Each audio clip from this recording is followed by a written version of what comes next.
नमस्कार दोस्तों, आज की कहानी बरसाने की है। बरसाने में एक संत रहते थे। राधा रानी में उनकी बहुत निष्ठा थी। वो किशोरी जी का भजन करते, मंदिर जाते, उनका ध्यान किशोरी जी के चरणों से हटता ही नहीं था। जब भी वो मंदिर जाते तो देखते कि कोई राधा रानी के लिए फूल ला रहा है, कोई श्रृंगार का सामान तो कोई वस्त्र चढ़ा रहा है। वो सोचते सभी राधा रानी के लिए कुछ ना कुछ जरूर लेकर आते हैं, पर मैं कैसा भक्त हूँ कि मैंने आज तक राधा रानी जी को कुछ दिया ही नहीं। ये बात उनके मन में घर कर गई। उन्होंने सोचा मैं राधा रानी को एक पोशाक भेंट करूँगा। अब वो संत राधा रानी के लिए पोशाक बनाने में लग गए। वो उस पोशाक को दिन रात एक करके बनाने लगे और 1 महीने के बाद उन्होंने वो पोशाक तैयार कर ही ली। वो पोशाक बहुत ही सुंदर बनी थी। अब वो उस पोशाक को लेकर बरसाने मंदिर की सीढ़ियों पर राधे राधे कहते हुए चढ़े जा रहे थे।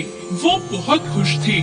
उस पोशाक को राधा रानी को जो देना चाहते थे, लेकिन राधा रानी की तो कुछ और ही इच्छा थी। जब आधा रास्ता पार हो गया तब वहाँ एक छोटी सी लड़की आई और महात्मा जी से बोली, बाबा बाबा कहाँ जा रहे हो? महात्मा जी बोले, लाली मैं श्री जी के दर्शन के लिए जा रहा हूँ।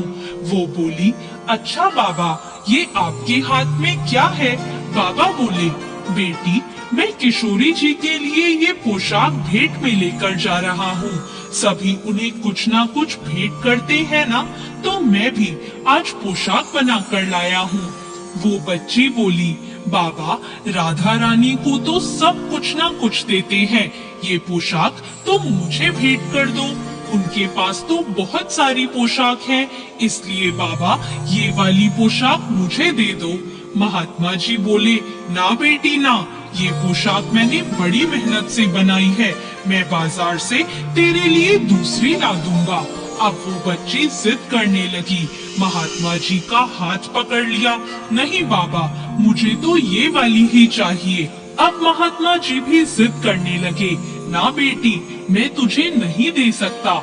इतने में वो लड़की महात्मा जी से वो पोशाक छीनकर भाग गई। अब महात्मा जी भी पीछे पीछे भागे, बेटी ये पोशाक मुझे दे दे, मुझे दे देना ये पोशाक, मैं किशोरी जी को इसे अर्पित करना चाहता हूँ। वो बच्ची उनकी पकड़ में नहीं आई तो महात्मा जी दुखी होकर मंदिर की सीढ़ियों में बैठकर रोने लगे। वहाँ उन्हें इस तरह मंदिर में जाने वाले लोगों ने देखकर इसका कारण पूछा तो महात्मा जी ने सारी बात बता दी कि कैसे वो बच्ची पोशाक लेकर भाग गई, जिसे वो बड़े मन से किशोरी जी के लिए लाए थे। अब लोगों ने कहा, कोई बात नहीं, अब पोशाक तो वापस आने वाली नहीं है, इसलिए चलकर किशोरी जी के दर्शन ही कर लो। अब वो संत मंदिर की ओर जाते हुए सोचने लगे कि मुझसे क्या अपराध हो गया था।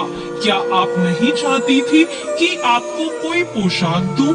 शायद मैं पापी हूँ किशोरी जी, नहीं तो आप ऐसा कभी नहीं करती। ऐसा सोचते हुए वो मंदिर में पहुँच गए, पर अभी दर्शन खुले नहीं थे तो वहीं खड़े होकर इंतजार करने लगे। और जैसे ही पट खुले तो पता है क्या देखते हैं कि किशोरी जी ने वही पोशाक पहनी है जो वो बच्ची लेकर भागी थी।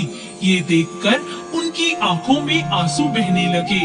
वो बोले, किशोरी जी मैं ये पोशाक आपके लिए ही तो ला रहा था, क्या आपसे इतना भी सब्र नहीं हुआ कि आप मुझसे ये छीन कर ले गई?